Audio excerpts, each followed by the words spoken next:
చింతపండు రసం, టమాటా రసం, మిరియాల రసం, ఇలా ధనియాల రసం, ఇలా ఏవేవో రసాలు విన్నాం, తిన్నాం కూడా.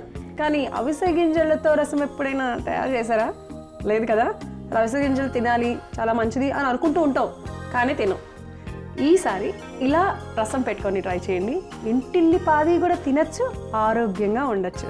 మరి అవిసె గింజల రసం తయారు చేసుకోవడానికి కావాల్సిన పదార్థాలు ఏంటో చూసేద్దాం. అవిసె గింజలు, టమాటా గుజ్జు, మిరియాలు, ఆవాలు, జీలకర్ర, పచ్చిమిర్చి, ఎండుమిర్చి, పసుపు, నిమ్మరసం, కరివేపాకు, సైంధవ లవణం, వెల్లుల్లి, కారం. సో ముందుగా స్టవ్ వెలిగించుకొని పాన్ పెట్టేసుకున్నాం.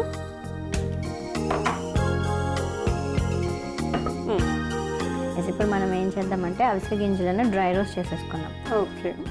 సో 1 కప్పు అవిసె గింజలు తీసుకుంటాం.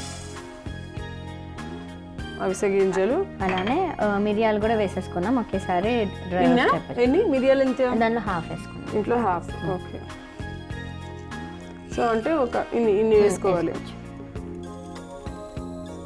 ఇంకా అంతేనా? ఇంకా మనం కొంచెం వేగాక అప్పుడు మిగతావన్నీ కూడా వేసేసుకుందాం. ఓకే. ఇది స్లో ఫ్లేమ్ మీదనే పెట్టుకోవాలి, లో ఫ్లేమ్లోనే. ఎందుకంటే అవిసె గింజలు చిట్టుపట్లాడుతూ బయటకు వచ్చేస్తుంటాయి, మళ్ళీ మాడిపోతే దాని యొక్క ప్రాపర్టీస్ అన్నీ కూడా మనకు ఉండవు అన్నమాట. ఓకే. అవిసె గింజలు, ఇప్పుడు అవిసె గింజల గురించి చెప్పండి మ్యామ్. ముఖ్యంగా అవిసె గింజలలో అధికంగా ఒమేగా 3 ఫ్యాటీ యాసిడ్ అనేది మనకు లభిస్తుంది. మిగతా ఏ వెజిటేబుల్లో కానీ, మిగతా ఏ ప్లాంట్ సోర్స్ కానీ, విటమిన్ సోర్స్లో కానీ మనకి ఇవి దొరకవు. ఇది చాలా ఈజీగా అవైలబుల్. అంటే దీన్ని ఫ్లాక్ సీడ్స్ అని అంటూ ఉంటారు అవిసె గింజలు. సో మనం మోషన్ ఫ్రీ అవ్వడానికి ఇది బెస్ట్ చాయిస్ అని చెప్పాలి. జస్ట్ 1 స్పూన్ అవిసె గింజలు రాత్రి పడుకునేటప్పుడు 1 గ్లాస్ వేణీలలో తాగినట్లయితే తెల్లారుజామునే మనకు మంచిగా ఫ్రీ మోషన్ కూడా అయిపోతుంది. ఎంత క్రానిక్ కాన్స్టిపేషన్ అయినా కానీ రిలీవ్ అయిపోతుంది. దాంతో పాటు లైఫ్ స్టైల్ మోడిఫికేషన్స్ ఇంపార్టెంట్. ఇప్పుడు ఈ మిశ్రమాన్ని అంతా కూడా మనం గ్రైండ్ చేసేసుకుందాం మంచిగా పౌడర్ లాగా.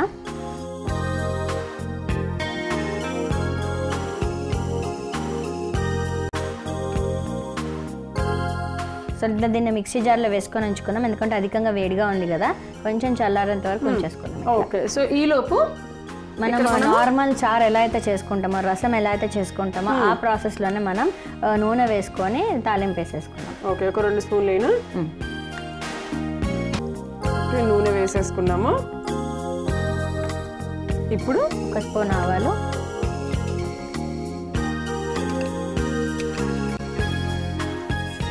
1 స్పూన్ ఆవాలు, జీలకర్ర 1 స్పూన్ 1 స్పూన్ జీలకర్ర, పచ్చిమిర్చి 4, ఎండుమిర్చి 2 సరిపోతుంది. 2 డైరెక్ట్గా వేసేనా? మిర్చి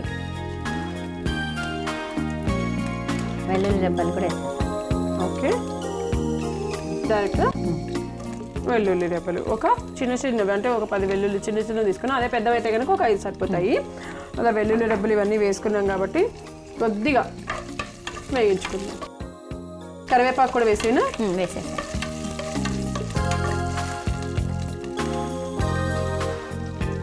సో కరివేపాకు నేను మరీ ఎక్కువ అంటే వెంటనే వేసిన వెంటనే మీద పడుతుంది కదా, అందుకని కొంచెం పక్కకి వేసాను.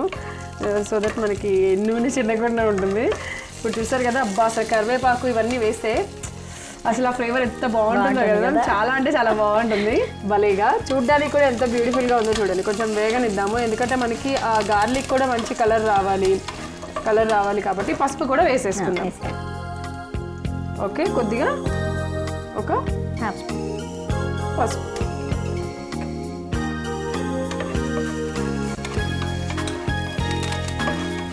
ఓకే. ఈ పసుపు వేసుకున్నాము. ఇప్పుడు టమాటా ప్యూరీ కూడా వేసేద్దాము. అది మరిగే లోపల మనం గ్రైండ్ చేసుకోవచ్చు. తగినంత సైంధవ లవణం కూడా వేసేసాను. మనకి మన రసానికి తగినంత సైంధవ లవణం, అంటే ఇక్కడ 1 స్పూన్ నాకు పడుతుంది. మీరు మీ టేస్ట్కి తగ్గట్టుగా వేసుకుంటే సరిపోతుంది అన్నమాట. సో ఇది చూసారు కదా, ఇది మంచిగా మనం ఉప్పు వేసుకున్నాం కాబట్టి ఈ టమాటా ప్యూరీ అనేది మంచిగా ఉడికిపోతుంది. ఈలోపు మేడం చెప్పినట్టుగా మిక్సీ జార్లో వేసుకున్నాం కదా, అది చల్లగా కూడా అయిపోయి ఉంటుంది. చల్లగా కూడా అయిపోయింది. సో దీనిని ఈ మిశ్రమాన్ని చక్కగా మనం గ్రైండ్ చేసేసుకుందాం. ఓకే. సో ఇప్పుడు మనం గ్రైండ్ చేసుకున్నటువంటి మిశ్రమం ఇలా తయారైంది చూసారా. సో ఈ మిశ్రమాన్ని అంతా కూడా మనం చక్కగా దీంట్లో ఇప్పుడే వేసేద్దాం.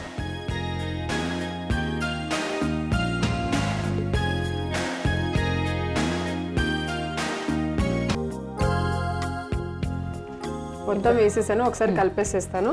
ఒకసారి కలిపేసాక కొంచెం నీళ్ళు వేసేసుకుందాం మనం. ఓకే, వేసేయండి, నీళ్ళు వేసేయండి. సో రసం లాగా మనకు కన్సిస్టెన్సీ రావాలి. ఇంకొంచెం. సో ఇవన్నీ వేసేసుకున్నాం కదా, మనం కావాల్సినవన్నీ వేసుకున్నాము. ఇప్పుడు మరి కొద్దిసేపు మరగనివ్వాలి కదా, కొంచెం కొంచెం మరిగేంత వరకు ఉంచాలి మనం. సో ఇప్పుడు అవిసె గింజలో ఏమేమి లభిస్తాయి మ్యామ్? అవిసె గింజలు అసలు ఎలా తీసుకోవాలి? మామూలుగా రోజుకి ఇంతే తీసుకోవాలి అనే లిమిట్ ఏదైనా ఉందా, లేకపోతే అలాంటిది ఏం లేదు, ఎంతైనా కూడా తీసుకోవచ్చు? నార్మల్గా అయితే ఒక 2 to 3 స్పూన్స్ వరకు అవిసె గింజలు డైరెక్ట్గా అలానే తీసేసుకోవచ్చు. ఒకవేళ మనం వేరే ఇలా మనం చారు లాగానో, రసం లాగానో, లడ్డూ లాగానో, టిక్కీ లాగానో అట్లా చేసినప్పుడు కొంచెం ఎక్కువ క్వాంటిటీ అయినా వేరే పదార్థాలు అన్నీ దానిలో కాంబినేషన్లో ఉంటాయి కాబట్టి మనం తీసుకునే క్వాంటిటీ కూడా దానికి తగినంతగానే ఉంటుంది కాబట్టి సరిపోతుంది. అండ్ దీనివల్ల మనం అనుకున్నట్టుగా మోషన్స్ ఫ్రీగా ఉంటాయి, మనకి ఎముకలు బలంగా ఉంటాయి, అలానే జ్ఞాపక శక్తి కూడా బాగుంటుంది. చిన్నపిల్లలకి ముఖ్యంగా మానసిక ఎదుగుదల బాగుంటుంది. అలానే ప్రెగ్నెన్సీలు ఎవరైతే ఉంటారో వాళ్ళకి కూడా శిశువు లోపల ఎదుగుదల కూడా బాగుంటుంది. అందుకని ప్రెగ్నెన్సీలు ఉన్నప్పుడు కనీసం అవిసె గింజలు వారానికి ఒకసారి లడ్డు రూపం కానీ, టిక్కీ రూపంలో కానీ, ఇలా చారుగా కానీ, రసంగా కానీ ఇచ్చినట్లయితే చాలా ఉపయుక్తంగా ఉంటుంది. ఓకే, సో ఇలా ఎవరైనా కూడా తీసుకోవచ్చు. ఈ గ్యాస్ ప్రాబ్లం కూడా పోతుంది, గ్యాస్ ప్రాబ్లం వెళ్ళిపోతుంది, మనకి ఏమంటే ఆకలి బాగా ఉంటుంది, మోషన్ ఫ్రీ అయిపోతుంది అట్లా. ఓకే, సో ఇన్ని ప్రాబ్లమ్స్కి చెక్ పెడుతుంది అనమాట. ఈ రోజుల్లో అందరూ వేటి ప్రాబ్లమ్స్ అంటే ఏ ప్రాబ్లమ్స్ అయితే సఫర్ అవుతున్నాయి, ఎక్కువ శాతం చిన్నప్పటి నుంచి చిన్నపిల్లల నుంచి పెద్దవాళ్ళ వరకు సఫర్ అయ్యేది ఏంటంటే గ్యాస్, మోషన్ రాకపోవడం, కాన్స్టిపేషన్. సో ఆ రెండింటికి మంచిగా చెక్ పెడుతుంది, మంచి సొల్యూషన్ అనమాట ఇది, ఫాలో అయిపోండి. ఓకే, సో మంచి గుమ్మలు ఆడిపోతుంది అసలు, సూపర్గా మంచి అలా వచ్చేస్తుంది అనమాట. సో ఇప్పుడేంటి అయిపోయిందా? ఆఫ్ చేసేసాను. ఓకే, సో ఆఫ్ చేసేసాను.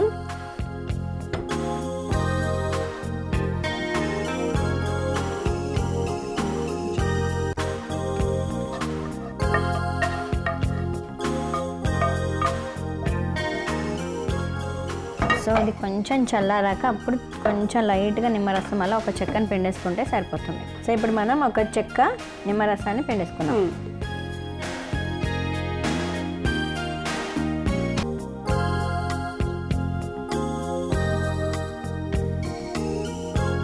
అలా తిప్పేసేద్దాం.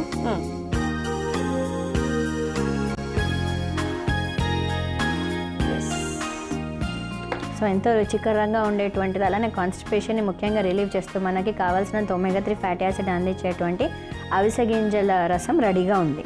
ఓకే,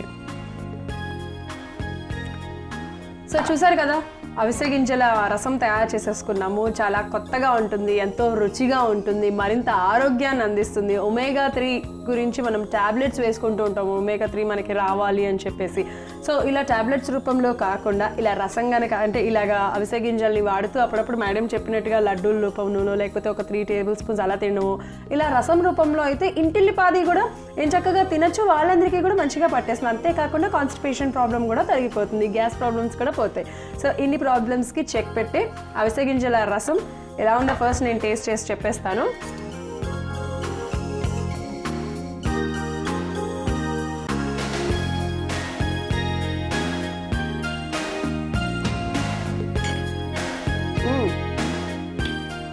సూపర్గా ఉంది. దీనికి నిమ్మరసం యాడ్ చేయడం వల్ల మరింత టేస్ట్ రావడంతో పాటుగా కొంచెం మిరియాలు వేసాం కదా, కొంచెం ఘాటు, ఆ అవిసె గింజల ఆ ఫ్లేవర్ నాకు తెలిసి ఇది ఎలా ఉందని మేము మామూలుగా చాలా అంటే కొంచెం మనం నీళ్లు పోసాము, కొంచెం లూజ్గా ఇట్లా ఉంటుంది కదా, ఇది లైట్గా కొంచెం కొంచెం థిక్ కన్సిస్టెన్సీలో కొంచెం జిగురు కన్సిస్టెన్సీ లాగా అనిపించింది నాకు.